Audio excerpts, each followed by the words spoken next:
Study IQ IAS, अब तैयारी हुई अफोर्डेबल। दोस्तों, क्या आपको पता है कि वाटर को अक्सर द नेक्स्ट ऑयल कहा जाता है? जी हाँ, आपने सही सुना। जैसे 20th सेंचुरी में ऑयल एक की रिसोर्स और ग्लोबल टेंशन और कॉन्फ्लिक्ट का सेंटर बना, वैसे ही 21st सेंचुरी में वाटर सबसे प्रीशियस रिसोर्स बन के सामने आया। और इसका सबसे बड़ा कारण है इसकी बढ़ती स्कार्सिटी। वैसे तो पॉपुलेशंस और इकोनॉमीज बढ़ती जा रही हैं, लेकिन दुनिया के फ्रेश वाटर रिसोर्सेज सेम ही रह गए हैं या इनफैक्ट घट रहे हैं। ये स्कार्सिटी और भी कॉम्प्लेक्स होती जा रही है क्योंकि ग्लोबल लैंड सरफेस का ऑलमोस्ट आधा हिस्सा इंटरनेशनल वाटरशेड्स में पड़ता है, यानी वो एरियाज जहां से इंटरनेशनल बाउंड्रीज को क्रॉस करते हुए वाटरवेज गुजरते हैं। इसी स्कार्सिटी के चलते वाटर का एक्सेस क्रिटिकल बन जाता है, और क्योंकि वाटर का कोई और रिप्लेसमेंट नहीं है, इसीलिए इसका कंट्रोल एक नेशनल सिक्योरिटी इशू बन गया है। वाटर सिर्फ सर्वाइवल के लिए ही नहीं, बल्कि किसी भी कंट्री के कॉमर्स, ट्रेड, इनोवेशन और इकोनॉमिक सक्सेस के लिए भी जरूरी है। और ऐसा सदियों से चलता आ रहा है।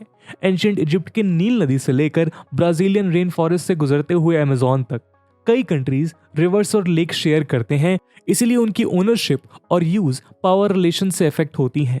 वाटर रिसोर्सेज को लेकर इसी पावर पॉलिटिक्स को हाइड्रो पॉलिटिक्स कहते हैं। एक्सपर्ट्स का मानना है कि आने वाले दशकों में वाटर सप्लाई जियोपॉलिटिक्स, डिप्लोमेसी और कॉन्फ्लिक्ट को काफी हद तक शेप करेगा। इसीलिए इंडिया जैसे वाटर रिसोर्स रिच कंट्री के लिए हाइड्रो पॉलिटिक्स उसके फॉरेन पॉलिसी का एक मेजर एरिया ऑफ इंटरेस्ट है। अपनी जियोग्राफिकल, मटेरियल और बार्गेनिंग पावर्स के बदौलत साउथ एशिया में इंडिया ऑलरेडी एक मेजर हाइड्रोपॉलिटिकल प्लेयर माना जाता है, लेकिन चाइना और पाकिस्तान के साथ ट्रांस बाउंड्री फ्लोज को लेकर अनरिजॉल्व डिस्प्यूट्स उसके लिए एक क्रूशियल चैलेंज बन के सामने आए हैं। इसी सिनेरियो में एक कॉमन सवाल यह है कि क्या इंडिया अपने हाइड्रोपॉलिटिक्स को इस्तेमाल कर एक हेजेमन बन सकता है? क्या इंडिया के लिए एक हाइड्रो हेजेमन बनना आसान है? आज की वीडियो में हम इन्हीं सवालों पे चर्चा करेंगे। लेकिन दोस्तों, आगे बढ़ने से पहले मैं आपको बता दूं कि ये वीडियो यूपीएससी मेंस के GS2 सेक्शन के लिए काफ़ी इंपॉर्टेंट है। IR में, यानी कि इंटरनेशनल रिलेशंस में, इससे जुड़े सवाल पूछे जा सकते हैं। इसके बारे में हम वीडियो के अंत में और ज़्यादा डिस्कशन करेंगे। फिलहाल के लिए अपने डिस्कशन को हम आगे बढ़ाते हैं। Sorry for the interruption guys, मेरा नाम है आदर्श गुप्ता। स्वागत है आपका स्टडी IQ में। एक बहुत ही इंपॉर्टेंट इन्फॉर्मेशन है जो मैं आपके साथ साझा करना चाहूंगा, और वो ये कि कुछ वक्त पहले ही स्टडी IQ ने अपना लाइव फाउंडेशन कोर्स लॉन्च किया था for UPSC pre plus mains, और उस बैच में आपका शानदार रिस्पांस रहा। सबसे पहले तो उसके लिए शुक्रिया। और उस बैच की सीट्स फुल हो चुकी हैं, और उसमें जैसा आपने रिस्पांस दिया तो हमने सोचा कि क्यों ना बैच 2 में आप देर ना की जाए और बैच 2 को भी लॉन्च कर दिया जाए। और इसीलिए 11 जुलाई मॉर्निंग 8 AM से UPSC foundation batch pre plus mains के मॉर्निंग बैच की स्टार्टिंग हो रही है। फीचर्स प्रीटी मच सेम है। 900 घंटे से ऊपर का लाइव कोर्स है। प्री के लिए प्रैक्टिस क्वेश्चंस हैं, मेंस के लिए आपको आंसर राइटिंग की प्रैक्टिस करवाई जाएगी। करंट की पुरजोर तैयारी के लिए हमारा कैप प्रोग्राम है, which is current affairs program. साथ ही साथ इस बैच की सबसे शानदार हाईलाइट है 1-to-1 मेंटरशिप। तो दोस्तों, अगर आपको आज से पहले कभी भी लगता था कि यूपीएससी की तैयारी अफोर्डेबल प्राइसेस में संभव है ही नहीं, इसके अलग अलग कंपोनेंट्स हैं, इसके अलग अलग कंपोनेंट्स में आपको अलग अलग तरीके से पैसे इन्वेस्ट करने की जरूरत है, तो शायद अब आपकी सोच में बदलाव लाने का वक्त आ चुका है। स्टडी IQ इस देश के सबसे अफोर्डेबल बैच, सबसे अफोर्डेबल कोर्स के साथ आ चुका है। The only thing that is needed is your effort and is your hard work. अगर आप मेहनत करने के लिए तैयार हैं तो स्टडी IQ आपके साथ है। इस बैच से संबंधित सभी इंपॉर्टेंट इन्फॉर्मेशन आपको पिन कमेंट्स में मिल जाएंगी। अगर आप AG लाइव कूपन कोड का यूज करते हो तो आप 18,999 के डिस्काउंटेड प्राइस के साथ इस बैच को सब्सक्राइब कर पाओगे। तो दोस्तों, अब आप भी इस देश के सभी एस्पिरेंट्स के साथ कहिए कि आप तैयारी हुई अफोर्डेबल स्टडी IQ के साथ। बाकी सभी अपडेट्स के लिए आप मुझे मेरे सोशल मीडिया हैंडल्स पे फॉलो कर सकते हैं। दोस्तों, trans boundary river basins south Asian landscape की प्रोमिनेंट फीचर्स में से एक है। नदी के ये जलाशय पॉलिटिकल बाउंड्रीज को क्रॉस करते हैं, और इसीलिए वो इस रीजन के जियोपॉलिटिकल स्टेबिलिटी को भी इन्फ्लुएंस करते हैं। एक तरफ जहां ट्रांस बाउंड्री रिवर्स अपस्ट्रीम और डाउनस्ट्रीम यूजर्स को लिंक करते हुए कोऑपरेशन के कई अपॉर्चुनिटीज और एनवायरमेंटल, इकोनॉमिक और सिक्योरिटी इंटरडिपेंडेंसीज पैदा करती हैं, वहीं वाटर शेयरिंग को लेकर पोटेंशियल कॉन्फ्लिक्ट का थ्रेट भी बना रहता है। इसलिए वाटर आजकल इंक्रीजिंगली एक अर्जेंट इशू बनता जा रहा है। बढ़ती जनसंख्या, शहरीकरण यानी अर्बनाइजेशन, और साथ ही साथ बढ़ती गरीबी ने इन वाटर रिसोर्सेज पे काफ़ी प्रेशर डाल दिया है। वाटर को लेकर कॉन्फ्लिक्ट्स भी सीवियर होते जा रहे हैं। दरअसल इंडियन सबकॉन्टिनेंट में फ्रेश वाटर टू पॉपुलेशन का रेशियो 0.38% है, जो वर्ल्ड के एवरेज 1.16% से काफी कम है, क्योंकि इंडिया के majority of water resources international boundaries को क्रॉस करते हैं। इसलिए इंडिया के लिए उसका हाइड्रोपॉलिटिक्स काफी मैटर करता है। साउथ एशिया में इंडिया जैसी rising power significant political, economic और मिलिट्री इन्फ्लुएंस होल्ड करता है। इसीलिए उसके पास वाटर रिसोर्सेज को अपने एडवांटेज के लिए यूटिलाइज करने की कैपेसिटी भी काफी है, जैसे हाइड्रो पावर के लिए डैम कंस्ट्रक्शन। लेकिन नदर्न और नॉर्थ ईस्टर्न इंडिया के कई रिवर्स ट्रांस बाउंड्री रिवर्स हैं और इसीलिए डिस्प्यूट रेजोल्यूशन या ट्रीटी नेगोशिएशन जैसे मैटर्स कॉम्प्लिकेटेड हो जाते हैं। पर एक्सपर्ट्स का कहना है कि इंडिया अपने हाइड्रोपॉलिटिक्स पोटेंशियल को फुली यूटिलाइज कर एक हाइड्रो हेजेमन बन सकता है। तो चलिए इंडिया के कुछ बायलैटरल वाटर इश्यूज को एक्सप्लोर कर इन पोटेंशियल्स के बारे में बात करते हैं। शुरुआत करते हैं चाइना से। तो इंडिया और चाइना के बीच बढ़ते तनाव का एक इंपॉर्टेंट एस्पेक्ट है वाटर। दोनों ही कंट्रीज वाटर स्ट्रेस्ड इकोनॉमीज हैं, यानी यहाँ वाटर रिसोर्स मैनेजमेंट काफी वीक है। ऊपर से इरिगेटेड फार्मिंग और वाटर इंटेंसिव इंडस्ट्रीज के एक्सपेंशन के चलते ये वाटर स्ट्रगल और भी सीवियर होता जा रहा है। एशिया टाइम्स की एक रिपोर्ट के मुताबिक चाइना यारलंग जांगबो रिवर पर एक मेगा डैम बना रहा है। ये वही यारलंग जांगबो है जिसको इंडिया में ब्रह्मपुत्र के नाम से जाना जाता है। चाइना दावा करता है कि इस प्रोजेक्ट से 60 गीगावाट इलेक्ट्रिसिटी जनरेट हो सकती है और ये प्रोजेक्ट 2060 तक चाइना के कार्बन न्यूट्रल नेशन होने के प्लान का एक हिस्सा है। इंडिया के पर्सपेक्टिव से देखा जाए तो इस प्रोजेक्ट को लेकर कई कंसर्न्स हैं, क्योंकि बीजिंग ने अभी तक इस मामले में कोई डिस्कशन या वाटर शेयरिंग एग्रीमेंट इनिशिएट नहीं किया है। अगर चाइना ये डैम बनाता है तो ये डाउनस्ट्रीम नॉर्थ ईस्ट इंडिया की वाटर अवेलेबिलिटी को अफेक्ट करेगा। सिर्फ इंडिया ही नहीं बल्कि ये प्रोजेक्ट बांग्लादेश के वाटर सिक्योरिटी को भी चैलेंज करता है। एक लोअर रिपेरियन स्टेट होने के कारण इंडिया को ब्रह्मपुत्र नदी पे बनाए गए किसी भी मेजर स्टोरेज प्रोजेक्ट से खतरा हो सकता है। ऊपर से रिसेंट बॉर्डर क्लैशेस ने ये साफ कर दिया है कि इंडिया के लिए ये जानना बहुत ज़रूरी है कि चाइना वाटर को इंडिया के खिलाफ एक वेपन की तरह यूज़ करेगा या नहीं। एक्सपर्ट्स दावा करते हैं कि यारलंग जांगपो पे इस मेगा डैम कंस्ट्रक्शन के थ्रू चाइना इंडिया के बॉर्डर डिफेंसेस पे नज़र रखना चाहता है। यही नहीं, चाइना एक रेल रोड कंस्ट्रक्ट करने का प्लान भी बना रहा है जो अरुणाचल के बॉर्डर के पैरेलल चलेगा।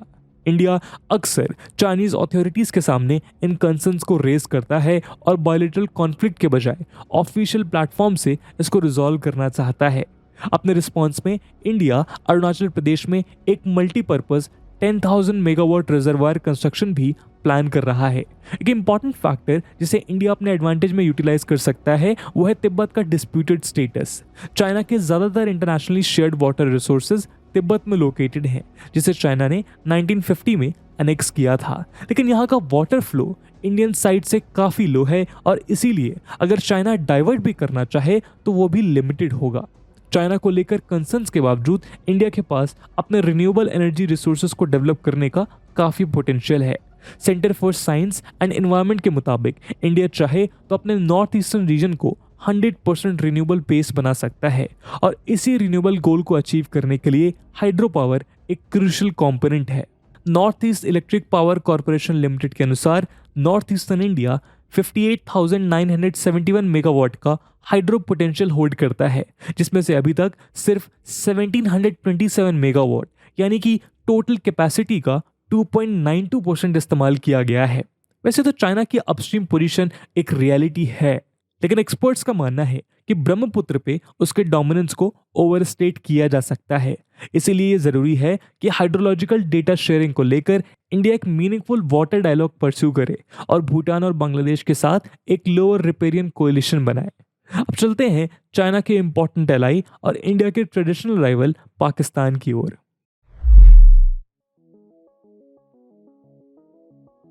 तो इंडिया और पाकिस्तान के प्रोलॉन्ग डिस्प्यूट के बावजूद उनके बीच 1960 में साइन की गई इंडस वाटर ट्रीटी दुनिया की सबसे सफल वाटर ट्रीटी मानी जाती है। 60 ईयर से ज्यादा इंटैक्ट रहने वाले ये एग्रीमेंट इंडो पाक वॉर्स को भी सरवाइव करते आए हैं। इंडस वाटर ट्रीटी इंडिया को 3 ईस्टर्न रिवर्स ब्यास, रवि और सतलज को फुली लेजिटिमेटली यूज करने का राइट देता है और पाकिस्तान को 3 वेस्टर्न रिवर्स इंडस, चेनाब और झेलम का राइट देता है। वैसे तो ये एग्रीमेंट दोनों कंट्रीज के कोऑपरेशन को हाईलाइट करता है, लेकिन ये इक्वली एक इंपॉर्टेंट पॉइंट ऑफ कंटेंशन भी है। इंडिया और पाकिस्तान दोनों ही ईस्टर्न रिवर्स को चाहते थे, लेकिन पाकिस्तान को वेस्टर्न बेसिन को ही एक्सेप्ट करना पड़ा। यही नहीं, इंडिया ने कई बार अपने सॉफ्ट पावर को यूज कर अपने कंट्रोल को जताया भी है। फॉर एग्जाम्पल, अप्रैल 1, 1948 में एक stand still water sharing agreement के एक्सपायर हो जाने पर इंडिया ने यूनिलेटरली पाकिस्तान का वाटर फ्लो रोक दिया। ओवरनाइट पाकिस्तान को रियलाइज हुआ कि इंडिया उसके लिए वाटर शॉर्टेज क्रिएट कर सकता है। इसी क्रिटिकल समय में पाकिस्तान तुरंत अपने वाटर राइट्स को गारंटी करने के लिए बायलैटरल नेगोशिएशंस पर ध्यान देने लगा। पर एनालिस्ट का मानना है कि पहली बार 2016 में उरी अटैक के बाद इंडिया एक्सप्लिसिटली डिक्लेयर करने लगा कि वो वाटर को पाकिस्तान के खिलाफ एक वेपन की तरह यूज करेगा। अगर इंडिया हाइडल पावर प्रोजेक्ट्स और इरिगेशन कैनाल्स जैसे इंफ्रास्ट्रक्चर बनाता है, और वो भी IWT के फ्रेमवर्क में रह के, तो पाकिस्तान की वाटर सप्लाई सीवियरली इफेक्ट हो सकती है। 2018 में इंडिया ने किशनगंगा पावर प्लांट को इनॉग्रेट किया। पाकिस्तान का मानना था कि उस डैम का कंस्ट्रक्शन IWT को वायलेट कर रहा था। यहां तक कि पाकिस्तान ने अपना एक डेलीगेशन वॉशिंगटन में वर्ल्ड बैंक हेडक्वार्टर्स भेजा, लेकिन उसे खाली हाथ लौटना पड़ा। 2019 में फिर से दोनों देशों के बीच वाटर को लेकर तनाव गहरे होने लगे। इस दौरान इंडिया ने वाटर फ्लो पे रोक लगाने की चेतावनी दी, क्योंकि कुछ ही दिनों पहले पाकिस्तान के एक सुसाइड बॉम्बर के द्वारा कश्मीर के पुलवामा इलाके में किए गए एक ब्लास्ट में 40 इंडियन सोल्जर शहीद हो गए थे। पाकिस्तान के ऑब्जेक्शंस के खिलाफ इस साल परमानेंट इंडस कमीशन के मीटिंग में इंडिया ने यह डिक्लेयर किया कि हमारा कोई भी प्रोजेक्ट IWT को वायलेट नहीं करता। इंडियन कैबिनेट ने 850 मेगावाट राटले प्रोजेक्ट के लिए 5,842 करोड़ का इन्वेस्टमेंट अप्रूव किया है। National hydro electric power corporation यानी NHPC जम्मू एंड कश्मीर के लिए 3,800 मेगावाट के प्रोजेक्ट इंस्टॉल करना चाहता है, जिसके एस्टिमेटेड इन्वेस्टमेंट 2,300 करोड़ है। ऑब्जर्वर्स का मानना है कि इंडिया ने इंटरनेशनल कम्युनिटी के सामने ये साफ कर दिया है कि इंडस वाटर ट्रीटी के अंडर पाकिस्तान के कई क्लेम्स मिसप्लेस्ड हैं और उसे विक्टिम मानना गलत होगा। तो इस पूरे सिनेरियो को देख ये कहा जा सकता है कि पाकिस्तान के मामले में इंडिया का हाइड्रो पॉलिटिक्स IWT से बाउंड है। दोस्तों अब चलते हैं बांग्लादेश की ओर। दोस्तों बांग्लादेश बनने के बाद से ही इंडिया और बांग्लादेश के रिलेशंस में वाटर एक क्रिटिकल फैक्टर रहा है। क्या आप जानते हैं कि इन टोटल 54 ऐसे रिवर्स हैं जो एक दूसरे के बाउंड्रीज को क्रॉस करते हैं। गंगा ब्रह्मपुत्र बेसिन में बांग्लादेश लोअर रिपेरियन एरिया है और इसीलिए वो हैवी सिल्ट डिपॉजिट्स रिसीव करता है, जिससे सॉइल फर्टिलिटी बनी रहती है। लेकिन वही सेम जियोग्राफिकल लोकेशन उसके लिए एक स्ट्रेटेजिक कंसर्न है, क्योंकि अपस्ट्रीम में इंडिया द्वारा कोई भी डेवलपमेंट उसके वाटर सप्लाई को अफेक्ट कर सकता है। 1996 में साइन की गई गंगा वाटर ट्रीटी दोनों कंट्रीज के बीच अकेली वाटर शेयरिंग ट्रीटी है। एक्सपर्ट्स का मानना है कि चाइना से फाइनेंशियल असिस्टेंस मांगने के बावजूद बांग्लादेश को वाटर शेयरिंग मैकेनिज्म को इंप्लीमेंट करने के लिए इंडिया की जरूरत है। 2019 में इंडिया और बांग्लादेश ने एक MOU साइन किया, जिसके अंडर इंडिया बांग्लादेश के फेनी नदी से 1.82 क्यूसेक वाटर यूज कर सकता है। ये पानी त्रिपुरा के सबरूम नाम के एक छोटे से टाउन में ड्रिंकिंग वाटर के लिए इस्तेमाल किया जाएगा। बिना किसी ट्रीटी के प्योरली ह्यूमैनिटेरियन ग्राउंड्स पे बांग्लादेश का ये जेस्चर ग्रेटली एक्नॉलेज किया गया है। इसके बदले इंडिया ने इस नदी पे मैत्री सेतु बनाने का पूरा खर्चा उठाया। पिछले साल इनॉग्रेट किया गया ये ब्रिज दोनों देशों के बीच इकोनॉमिक पार्टनरशिप को स्ट्रेंथन करेगा। इसके अलावा ब्रह्मपुत्र नेशनल वाटरवे 2 जैसे इनलैंड वाटरवेज में इन्वेस्ट करके इंडिया वेस्ट बंगाल के हल्दिया पोर्ट से बांग्लादेश के चिटागोंग पोर्ट तक एक डायरेक्ट इकोनॉमिक कॉरिडोर एस्टैब्लिश कर सकता है, जिससे साउथ ईस्ट एशियन नेशंस के साथ भी ट्रेड इंप्रूव हो पाए। एक्सपर्ट्स के मुताबिक इंडिया को अपने जियो स्ट्रेटेजिक कंडीशन को टैक्टफुली यूज कर बांग्लादेश के साथ डीपर टाई स्टैब्लिश करने चाहिए, ताकि बे ऑफ बंगाल रीजन में एक ग्रेटर अंडरस्टैंडिंग और कोऑर्डिनेटेड डिसीजन मेकिंग अचीव की जा सके। इंडिया के एक्ट ईस्ट पॉलिसी के लिए बांग्लादेश का इंपॉर्टेंस काफी सिग्निफिकेंट है और इसीलिए इंडिया को अपने हाइड्रोस्फीयर को ऑप्टिमली यूटिलाइज करना पड़ेगा। दोस्तों बांग्लादेश की तरह एक और स्टेट है जिसके साथ इंडिया का हाइड्रो पॉलिटिक्स उसके एनर्जी सिक्योरिटी के लिए बहुत ही इंपॉर्टेंट है, और वो स्टेट है नेपाल। दोस्तों इंडिया और नेपाल 1920s से वाटर रिसोर्सेज पे कोऑपरेट करते आए हैं। इंडिया एडेड प्रोजेक्ट ने न सिर्फ hydro power generating capacity establish की है, बल्कि नेपाल के 3 लाख हेक्टेयर्स ऑफ फार्मलैंड को इरिगेट करने में भी मदद की है। दूसरी ओर नेपाल का हाइड्रो पावर पोटेंशियल इंडिया के क्लीन एनर्जी का एक सिग्निफिकेंट सोर्स है, जिसे इस्तेमाल कर इंडिया अपने पावर शॉर्टफॉल्स को कवर कर पाएगा।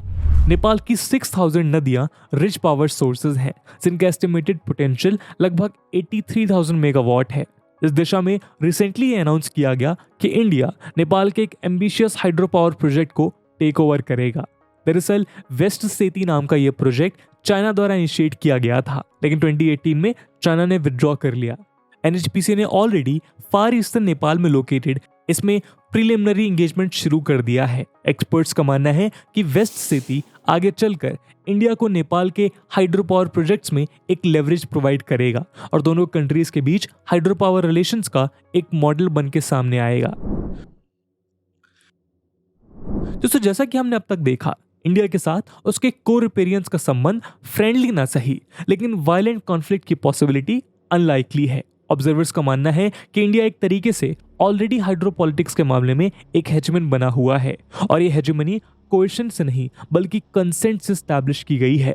इस सक्सेस का एक और रीजन ये बताया गया है कि साउथ एशिया के ट्रांस बाउंड्री वाटर गवर्नेंस में इंडिया का अप्रोच बायलैटरल एग्रीमेंट्स के थ्रू रहा है। पर कुछ ऑब्जर्वर्स का यह भी कहना है कि हाइड्रोलॉजिकल डेटा को लेकर इंडिया की सीक्रेसी एक डिस्ट्रस्ट का माहौल पैदा कर रहा है, जिससे ट्रांस बाउंड्री वाटर मैनेजमेंट को लेकर टेंशंस बढ़ने के चांसेस हैं। कुछ ऐसी ही कंप्लेन पाकिस्तान के बकलियार प्रपोजल को लेकर आई हैं, और बांग्लादेश के तिपाईमुख और नेशनल रिवर लिंकिंग प्रोजेक्ट को लेकर भी। इंडिया की 2012 national water policy hydro data के डीक्लासिफिकेशन की ओर इशारा करती है, लेकिन एक्सपर्ट्स की माने तो क्योंकि balance of power already India के फेवर में है, इसीलिए उसे परस्यू करने का पॉलिटिकल विल भी कम नजर आ रहा है। तो दोस्तों ये थी एक एनालिसिस इंडिया के हाइड्रो पॉलिटिक्स पे। इस मुद्दे पे आपका क्या ओपिनियन है कमेंट सेक्शन में जरूर बताइएगा। और जैसा कि वीडियो के पहले भाग में बताया गया कि इस वीडियो की यूपीएससी मेंस के पर्सपेक्टिव से काफ़ी ज़्यादा रेलेवेंस है, और उसी रेलेवेंस को देखते हुए एक सवाल हम आपके लिए छोड़ के जाएंगे, जिसे आपको कमेंट सेक्शन में आंसर करना है। और आपका सवाल है, can India be called a hydro hegemon in south Asia? And with this question my friends, that's it for the video. I hope आपको वीडियो पसंद आई होगी, और अगर पसंद आई है तो अपने दोस्तों के साथ शेयर करना मत भूलिएगा। हम मिलते हैं अगले वीडियो में, तब तक के लिए जय हिंद, जय भारत। स्टडी IQ IAS, अब तैयारी हुई अफोर्डेबल।